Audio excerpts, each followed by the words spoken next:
오늘 말씀은 자기 소견에 옳은 대로라는 말씀으로 사사기를 같이 한번 묵상해 봤으면 좋겠습니다. 여호수아서를 우리가 같이 읽었습니다만은 여호수아는 이제 어떤 내용이었습니까? 하나님의 백성을 이제 하나님께서 그 이스라엘 백성을 가나안 땅으로 인도하시고 거기를 정복하는 내용이 여호수아서에 담겨 있었습니다. 근데 여호수아서에서 이렇게 정복하면서 그 가나안 땅을 무슨 땅이라고 부릅니까? 약속의 땅. 그러니까 쉽게 말해서 약속을 한 땅인데 그 가나안 땅에 들어갈 때에 하나님과 이스라엘 백성이 맺은 그 약속들이 있습니다. 계약. 그런데 그 계약 조건을 잘 지켰을까 이스라엘 백성이? 하나님과 약속한 그 내용을 이스라엘 백성이 잘 지켰을까라는 것에 대해서 지금 여기 말씀하고 있는 겁니다. 사사기는. 잘 지켰을까요? 안 지켰을까요? 안 지켰으니까 제가 이 얘기를 하고 있겠죠. 우리 사사기 2장 10절 말씀 같이 한번 읽어보겠습니다. 시작. 그 세대의 사람도 다 그 조상들에게로 돌아갔고 그 후에 일어난 다른 세대는 여호와를 알지 못하며 여호와께서 이스라엘을 위하여 행하신 일도 알지 못하였더라. 뭡니까? 여호와를 알지 못하는 세대들이 나오게 된다는 겁니다. 즉 하나님과의 약속을 어떻게 했다고요? 잊어버렸다는 겁니다. 망각했다는 겁니다. 모세가 이렇게 될 것 같으니까 신명기에서 그렇게 얘기한 겁니다. 기억해라. 네 자손들에게 내가 어떤 하나님이고 어떤 일을 했는지를 계속 이야기해라.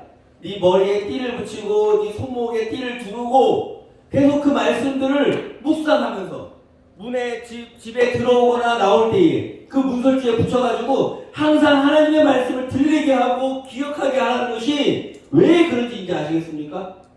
망각하는 세대들이 나오는 겁니다. 하나님의 말씀을 잃어버린 세대들이 나온다는 겁니다. 이 말씀을 잃어버리면 그걸로 끝나는 게 아니라 생각을 해보세요. 그 말씀이 우리들한테 들려졌을 때에는 어떻게 살아야 되는지, 내가 어떤 사람인지를 알려주는 건데 그것이 잊어버렸으니까 곧 어떻게 되는 겁니까? 자연스럽게 이방인의 문화에 빠지게 되는 겁니다. 주변 문화에 흡수되는 겁니다. 하나님은 이스라엘 백성들에게 어떤 하나님이라고 얘기합니까? 내가 너를 애굽 땅 종 되었던 곳에서 구원해낸 하나님이잖아 라고 얘기하는 겁니다. 애굽 땅 종된 곳에서 구원해냈으니까 그 구원하면서 하나님이 말씀하시는 거죠. 애굽 땅에서 했던 그런 불합리한 일, 어떤 애굽 땅에 있었던 그런 계급, 정말로 강한 자가 약한 자를 억누르고 노예를 함부로 대하고 나그네를 재산을 빼앗고 뭐 이런 식의 애굽 땅에서 빈번하게 행해지는 일들이 얼마나 불합리하냐. 그러니까 내가 너희를 구원해냈어. 그러니까 너희는 새 나라, 새 땅으로 들어갈 때에 누구처럼 살면 안 돼? 애굽처럼 살면 안 돼. 그럼 누구처럼 살아야 돼? 나처럼 살아야 돼. 하나님처럼 살아야 돼. 하나님 말씀을 들어야 돼. 이것이 바로 약속의 땅, 가나안 땅에 들어가는 의미라는 겁니다. 그런데 그 목적과 그 약속을 잃어버렸으니까 자연스럽게 그 주변에 보이는 누구를 닮아가는 겁니까? 애국과 이방인을 닮아간다는 겁니다. 마찬가지입니다. 오늘 내가 여기에 있는 이유를 여러분 아십니까? 하나님이 날 여기에 부르신 의미를 아시냐는 겁니다. 내가 고통 속에 있을 때 불러주셨나요? 내가 갇힌 자 속에 있을 때 불러주셨나요? 내가 어떤 아픔 속에 있을 때 하나님이 나를 불러주시고 구원하셨나요? 그럼 그 의미가 뭡니까? 구원했다라는 건 건졌다라는 겁니다. 건졌다라는 거. 더 이상 그 고통 속에, 그 아픔 속에, 그 갇혀져 있는 것에, 자유가 억압당한 그곳에 놔두지 않겠다라는 겁니다. 구원하셨으면은 똑같이 하나님 말씀하시겠죠. 내가 널 구원한 이유는 이렇게 살지 않게끔, 그리고 더 나아가서 그렇게 사는 사람들에게 너도 똑같이 손을 내밀 수 있도록 그런 의미와 그런 약속을 하나님이 자꾸 부어주시는데 우리는 그것을 어떻게 합니까? 잊어버린다는 거. 그것을 잊어버리니까 결국에는 주변 문화를 따라가게 된다는 것. 이게 뭐라고요? 우상숭배라는 겁니다. 이게. 우상숭배는 다시 말하면 단순히 종교를 바꾸는 게 아니라 그냥 하나님을 망각하고 내가 주변에 이 땅의 어떤 논리대로 살아가고 있는 내 모습이 어느 순간 하나님 대신에 그 땅의 논리가 내 안에 가득 들어와 있는 것, 그 땅의 자본이 내 안에 가득 들어와 있는 것, 그 땅의 힘의 논리, 그 땅의 어떤 돈의 원리, 그 땅의 어떤 권력의 원리들이 내 안에 가득 들어차 있는 것을 뭐라 그럽니까? 우상숭배라고 하는 거예요. 그러니까 하나님이 말씀한 희년도 잊어버리고 안식년도 사라지고 하나님이 이야기했던 나눔의 법칙, 하나님이 말씀하신 이웃을 사랑하는 법칙이 다 깨어져 버리는 것. 그게 깨어져 버리니까 그 땅은 더 이상 의미가 있는 땅입니까? 없는 땅입니까? 의미가 없는 땅이죠. 왜요? 하나님이 기껏 애굽에서 구원했는데 똑같이 애굽처럼 되어버렸으니까요. 그래서 하나님은 이것을 그대로 두지 않으시고 다음과 같은 일들을 진행하십니다. 좀 길지만 같이 한번 읽어볼까요? 시작. 여호와께서 이스라엘에게 진노하사 노략하는 자의 손에 넘겨주사 그들이 노략을 당하게 하시며 또 주위에 있는 모든 대적의 손에 팔아 넘기심에 그들이 다시는 대적을 당하지 못하였으며 그들이 어디로 가든지 여호와의 손이 그들에게 재앙을 내리시니 그건 여호와께서 말씀하신 것과 같고 여호와께서 그들에게 맹세하신 것과 같아서 그들의 괴로움이 심하였더라. 하나님은 그 땅이 똑같이 되어버렸어요. 애굽하고 똑같이 되어버렸어요. 그 땅을 하나님은 전쟁을 일으키시고 다른 나라에 침략을 당하게 하시고 지배당하게 하시고 그러면 사람들은 그러죠. 왜 꼭 이렇게 괴롭히나? 왜 꼭 전쟁인가? 왜 꼭 사람을 죽여야 하는가? 이거 잔인한 하나님 아닌가? 이런 식으로 오해하는 일들이 있는데 왜 이런 일들을 하시냐? 잘 생각해 보십시오. 하나님의 나라가 이루어지지 않으면 그곳이 애굽이든 가나안 땅이든 하나님의 말씀에 약속을 지키지 않으면 가난하고 힘없고 약한 자들은 전쟁에 있든 없든 간에 항상 전쟁처럼 살아갑니다. 무슨 말씀인지 아시겠어요? 하나님이 지켜주지 하나님의 말씀이 흠함하지 않는 땅에는 항상 있는 놈만 잘 살아요. 돈 있는 놈만 편하고 권력 있는 사람만 편하고 그냥 나머지 사람들은 다 부속품처럼 살아간단 말입니다. 노예처럼 살아가게 된단 말입니다. 하나님의 약속이 지켜지지 않으면 그러면 하나님이 보셨을 때는 애굽 땅이나 가나안 땅이나 똑같다라는 겁니다. 전혀 하나님한테는 쓸모없는 땅이에요. 그래서 하나님이 전쟁을 일으키시다. 왜 전쟁을 일으키시냐? 예레미야라고 이런 말씀이 있습니다. 같이 한번 볼까요? 시작. 갈대아인들이 왕궁과 백성의 집을 불사르며 예루살렘이 함락당하는 내용입니다. 헐었고 사형관 누부사라다니 성중에 남아있는 백성과 자기에게 항복한 자와 그 외에 남은 백성을 다 잡아 바벨론 이제 포로로 옮길 때에는 그때는 이제 귀족들, 돈 있는 사람들, 부유한 자들 다 옮겨버린 겁니다. 데리고 간 거예요, 포로로. 그러니까 그 땅에 남아있는 자들 어떻게 됩니까? 사형관 누부사라다니 아무 소유가 없는 빈민을 유다 땅에 남겨두고 그날에 포도원과 밭을 그들에게 주었더라. 누부사라다니 착한 사람이라는 게 아니라 하나님이 원래 이 이스라엘 백성은 그런 땅, 가난한 자들도 먹고 살 수 있는 땅, 그들에게도 하나님의 포도원과 밭이 돌아갈 수 있게 히덴이라는 것을 만들어 놓은 땅인데 지킨 거예요, 안 지킨 거예요?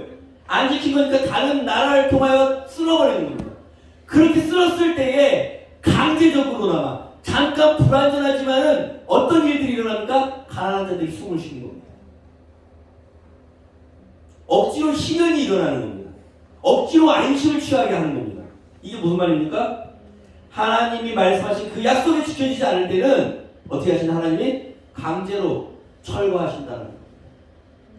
집을 샀는데 약속을 안 지키면은 강제로 이행을 해야 되는 겁니다. 근데 하나님이 강제 철거 이전에 뭘 생각하신 거예요? 자발적으로 그 하나님의 말씀이 이루어지는 나라. 그게 바로 우리가 예수를 믿는 의미고 그게 바로 이 기독교에 하나님의 복음이 들어왔다는 증거입니다. 그런 나라는 찾아볼 수가 없잖아요. 하나님이 말씀하신 그 말씀대로 살면은 그게 바로 천국이 이루어지는 건데 왜 우리는 그렇게 살지 못할까? 고민해봐야 됩니다. 정말 하나님의 법을 따라서 베풀고 구제하고 나누고 사랑하고 또 그냥 베푸는 게 단순히 동정이 아니라 그 사람이 자립할 수 있는 희년이 있고 안식년이 존재하는 곳, 그 절기가 항상 희망이 존재하는 그 나라, 그 땅. 근데 그것이 지켜지지 않으니까 하나님은 강제적으로 쉬게 만든다. 그래서 하나님이 전쟁으로 친다, 뭘 아프게 한다는 것은 잘 생각하셔야 됩니다. 하나님이 너희들 내 말 안 들었으니까 나 기분 나빠. 너희들 다 죽어. 이런 의미가 아닙니다. 왜 이렇게 할 수 있는 아름다운 땅, 왜 이렇게 살 수 있는 좋은 언약과 말씀을 줬는데 그렇게 하지 않아? 그 안타까움에 억지로 집행을 하는 것. 그 마음을 우리는 오늘 읽어야 될 줄로 믿습니다. 이렇게 놔두시는 하나님은 그냥 그렇게 철거만 하시는 게 아니라 다시 한번 구원을 이야기하십니다. 어떻게 이야기하시나? 우리 2장 18절 읽어봅니다. 시작. 여호와께서 그들을 위하여 사사들을 세우실 때에는 그 사사와 함께 하셨고 그 사사가 사는 날 동안에는 여호와께서 그들을 대적의 손에서 구원하셨으니 이는 그들이 대적의 압박과 괴롭게 함을 받아 슬퍼 부르짖음으로 여호와께서 뜻을 돌이키셨음이거늘. 이스라엘 백성이 이제 힘드니까, 원래는 이제 정말로 하나님의 뜻을 모르고 잊고 살다가 힘들게 되잖아요. 그럼 또 다시 하나님을 찾는 게 우리 인간입니다. 그러니까 또 하나님은 그 인간의 모습을 보고 어떻게 합니까? 마음을 또 돌이키세요. 우리 하나님은 그런 분이십니다. 그 뜻을 돌이키시고 그들을 구원하시고 다시 한번 자 약속을 지키면서 살아라는 기회를 베푸시는데, 이게 사실 엄발의 오죽육이라는 속담 아십니까? 그런 임시방편 같은 겁니다. 19절 말씀에 보면 어떻게 됩니까? 같이 한번 읽어볼까요? 그 사사가 죽은 후에는 그들이 돌이켜 그들의 조상들보다 더욱 타락하여 다른 신들을 따라 섬기며 그들을 절하고 그들의 행위와 패역한 길을 그치지 아니하였으므로. 잘 보십시오. 이스라엘이 하나님과 약속했습니다. 그런데 그 땅에서 살면서 약속을 지키지 않습니다. 범죄합니다. 우상숭배가 만연합니다. 하나님이 어떻게 하세요? 강제로 그들을 다시 한번 정화시키려고 혼내시죠. 징계하시죠. 그런데 그때 회개하는 눈물을 흘리면서 반성하고 다시 평화가 왔을 때에 어떻게 됩니까? 또다시 약속을 지킵니까? 안 지킵니까? 안 지킨다는 겁니다. 우상숭배, 징계, 회개, 다시 평화가 왔을 때 다시 우상숭배, 우상숭배, 징계, 다시 회개, 평화가 왔을 때 다시 우상숭배. 여기서 우상숭배는 뭡니까? 약속을 안 지키고 계속 주변의 어떤 이방인의 법을 따라 살아가는 그 모습.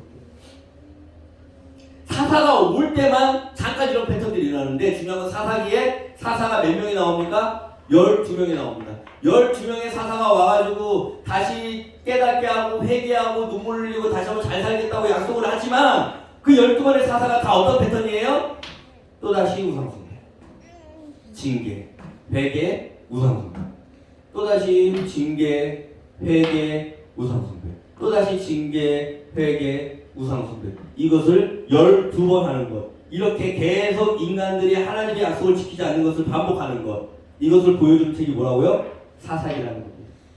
사사기 처음에는 사사들이 운니엘, 에훗, 두보라 같이 괜찮은 사사들이 나옵니다. 그런데 점점점 읽어보면 아시겠지만은 마지막 사사가 등장하는 사람이 누구예요? 삼손. 정말로 최악입니다. 어떤 사람은, 어떤 분들은 또 이렇게 해석을 해요. 하나님이 정말로 이렇게 최악인 인간 쓰레기 같은 사람을 통해서도 쓰신다. 하나님이 하신 일은, 능력은 제한이 없다. 이렇게 다 봐라. 이런 밑바닥에 있는 사람도 쓴다라고 하는데, 제가 사사기 전체에서, 물론 그것도 일리가 있지만, 사사기 전체에서 지금 제가 이야기하는 이 맥락 가운데 보여주는 그림은 뭡니까? 그것들이 반복되면 반복될수록 이제는 쓸만한 애들이 없어지는 거예요. 점점점. 반복되면 반복될수록 점점점 사사의 질도 안 좋아지고 점점점 통치당하는 기간도 늘어납니다. 평화와 징벌의 기간이 바뀌어버려요. 옛날에는 평화가 길고 징벌이 짧았는데 점점점 징벌이 길어지고 평화가 짧아집니다. 왜요? 내성이 생기는 거예요.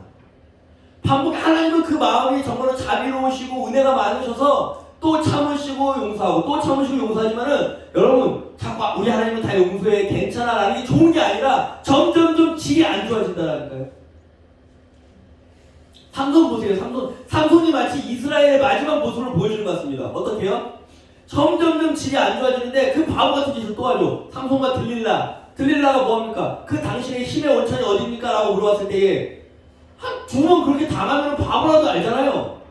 그걸 또 쳐들어와가지고 잡아가는데 이거 끊고 하다가 이 정도면 얘가 날 팔아먹으려고 그러는구나 라고 알 텐데 뭐합니까? 마지막에는 알려주잖아요. 그게 뭐예요? 이스라엘의 영적인 모습을 보여주는 겁니다. 이렇게 미련하다, 이렇게 멍청하다. 그것을 자문해서 뭐라고 표현합니까? 같이 한번 읽어볼까요? 개가 그 토한 것을 도로 먹는 것 같이 미련한 자는 그 미련한 것을 거듭 행하느니라. 왜 이렇게 미련하게 됐을까? 왜 이렇게 자꾸 반복할까? 우리는 왜 이렇게 자꾸 똑같은 죄를 또 저지르고 또 저지르고 또 저지를까? 그것을 사사기는 다음과 같이 평가합니다. 오늘 본문 말씀입니다. 시작. 그때 이스라엘에 왕이 없으므로 사람이 각기 자견의 소견에 옳은 대로 해야 해. 지 마음대로. 지가 기준이야. 하나님을 왕으로 모시는 게 아니라 지 마음대로 하다 보니까 그 기준대로 하다 보니까 어떻게 된다고요? 하나님도 잊어버리고 자꾸 그 패턴. 좀 위험할 때, 조금 뭐 할 때, 조금 감정에 따라가지고 막 흔들렸다가 그 다음에 어떻게 합니까? 괜찮은 척, 회개한 척 하다가 또다시 하나님의 말씀을 잃어버리는 순간, 또다시 하나님의 그 권위에 굴복을 안 하는 순간 똑같이 우상숭배를 하는 패턴이 반복되는 것을 볼 수 있습니다. 오늘 우리 사사기 말씀을 통해서 생각해 보십시오. 하나님의 약속이 잊어버리게 되는 경우는 어떤 경우입니까? 먼저 하나님의 말씀을 망각하기 시작했을 때, 그렇게 기억하고 그렇게 말씀을 읽고 왜 이렇게 대세기질 하는 줄 아십니까? 왜 이렇게 묵상하는 줄 아십니까? 내가 이런 사람이니까, 나는 태생이 이런 사람이니까 이렇게 살아야 돼 라는 목적이 분명한 겁니다. 난 이쪽으로 나가야 되는 사람이야. 나는 이 땅 가운데에 사랑이 뭔지 보여줘야 되는 사람이야. 나는 이 땅 가운데 배려가 무엇인지, 나는 이 땅 가운데 희생과 섬김이 무엇인지를 예수님처럼 보여줘야 된다는 사람이야 라는 것을 말씀을 읽으면서 계속 이렇게 나아가야 되는데, 그게 사라지는 순간 뭐가 들어와요? 돈, 권력, 힘, 어떻게 하면 아파트, 땅, 부동산, 돈, 직장. 잠깐 방심하는 순간 내 안에 그런 것들이 가득 차 올라오거든요. 그 다음에 무엇입니까? 내 소견대로. 말씀이 사라지면 내 소견대로 하게 됩니다. 그러기 위해서 우리는 왕의 소견이 필요합니다. 누굽니까? 하나님의 말씀이 필요하다는 겁니다. 사실 오늘 말씀이 너무 많이 있습니다. TV만 틀면은 여기저기에서 설교라든지 교회라든지 많이 볼 수 있습니다. 그런데 왜 이렇게 하나님의 말씀대로 하지 않을까요? 아이러니하지만 홍수가 나면은 마실 물이 없다고 합니다. 우리는 내 소견에 따라 내 좋은 대로 말하는 것인지 하나님의 소견을 말씀하는 것인지 분별해서 들어야 되는 겁니다. 오늘날 교회가 편의점만큼 많다고 그럽니다. 편의점보다 더 많다고 그럽니다. 그런데 여러분 살다 보면 아시겠지만은 편의점이 있어서 삶에 정말 말 그대로 편리할 때가 있잖아요. 아마 여기서 앉아 계신 모든 분들은 편의점의 혜택을 한 번쯤은 받았을 겁니다. 뭐 급할 때 어디 가서 물건 살 때 편의점이 있으니까 좋다. 그런데 그것보다 더 많은 교회 혜택 보신 적 있으세요? 그것보다 교회가 더 많은데 교회가 우리 동네에 있어서 편리하다라는 생각해 본 적 있으세요? 자기 소견을 옳은 대로 하다 보니까, 이방인들처럼 똑같이 하다 보니까 교회가 더 많아져도 그 혜택 하나 못 보고 살아가는 겁니다. 그 동네에 교회가 들어왔을 때에 그 교회로 인해서 그 동네가 정직해지고 있습니까? 거짓말 안 하는. 이번에도 사건 아시잖아요. 걸릴 수 있어요, 코로나 같은 거. 재해니까. 사람의 힘은 어쩔 수 없으니까. 그런데 왜 문제가 되는 겁니까? 거짓말. 교회가 들어옴으로써 그 동네에 사랑이 시작되나요? 교회가 들어옴으로써 그 동네에 뭔가 소망이 보이나요? 옛날에는 그런 말이 있었습니다. 경찰서 10개보다 교회 하나가 더 낫다. 왜? 경찰서 10개만큼의 그 동네에 미치는 영향력, 정화력, 어떤 단합력 이런 것들이 있었으니까. 근데 모두 다 지나간 옛말과 같은 겁니다. 우리 공동체, 하나님을 믿는 사람들은 모델하우스 같은 겁니다. 마치. 왜 집 사기 전에 모델하우스, 집 짓기 전에 모델하우스를 통해서 알잖아요. 이렇게 지어지는구나. 이거 좋겠네. 아름답네. 이 정도면 괜찮네. 이런 것들을 보여줘야 되는 겁니다. 뭘? 하나님의 나라, 천국은 이런 곳이야 라는 것을 어디서 보여줘야 돼요? 교회에서 보여줘야 되는 거예요. 교회를 보니까 얘네들은 부동산이라든지 어떤 일확천금이라든지 이런 것보다는 서로 배려하고 나누고 섬기는 것들이 되게 자연스럽네. 이런 것들이 되게 가치 있는 것들이네 라는 것을 보여주는 동네, 라는 것을 보여주는 집단, 그런 공동체여야 되는데 이런 것들을 잃어버렸다는 겁니다. 사람들이 도박을 하는 이유 뭔지 아십니까? 소망이었기 때문이에요. 소망이. 내가 먹고 사는데 충분하고 넉넉하고 주변 사람들과 관계도 좋고 어떤 건강한 관계 속에 행복한 관계 속에 가정생활을 꾸리고 있는 사람들은 도박 손 안 냅니다. 물론 뭐 몇 명의 예도 있겠지만 대부분의 사람들이 다 그렇습니다. 그런데 왜 도박, 왜 일확천금에 눈이 먼저 아십니까? 이 땅이 재미가 없거든. 뭔가 소망이 없거든. 그래서 로또를 한다든지, 그래서 비트코인에 이렇게 빠져 있는 겁니다. 그런데 중요한 건 로또를 사면은 일주일 동안 거짓이라도 소망을 줍니다. 로또는. 근데 교회는 일주일은커녕 단 하루도 소망을 못 줍니다. 이제는. 왜요? 하나님의 나라를 잃어버렸습니다. 그 말씀을 잃어버렸습니다.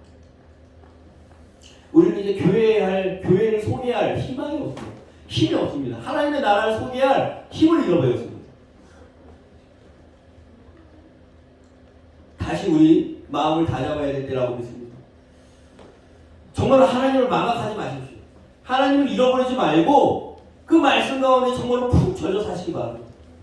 그 다음에 그 자꾸 반복되는 패턴을 또 용서받고 또 용서받고 또 용서받고 이게 좋은 게 아니라니까요. 점점점 나라고 치닫는 길입니다. 그 패턴을 끊어내기 위해서 우리는 어떻게 해야 됩니까? 왕의 소견대로 행동하시길 바랍니다. 그 말씀대로 행동하는 것, 그 말씀대로 순종하는 것. 그래서 우리들에게 보여주는 표대가 있으니 누구입니까? 우리 주 예수 그리스도. 하나님께 순종하고 살아가는 모습은 이런 거구나. 그래서 주님의 뒤를 밟아 따라간다는 겁니다. 그게 제자입니다. 그게 어떻게든 주님을 닮아가겠다는 어떤 노력. 그렇게 악순환을 끊어버리고 그 패턴을 끊어버리고 정말로 우리의 소견에 오른 대로 사는 것이 아닌 우리의 왕이 되신 하나님의 말씀을 따라 살아가는 우리 성도님들이 되시기를 간절히 기도합니다. 아멘.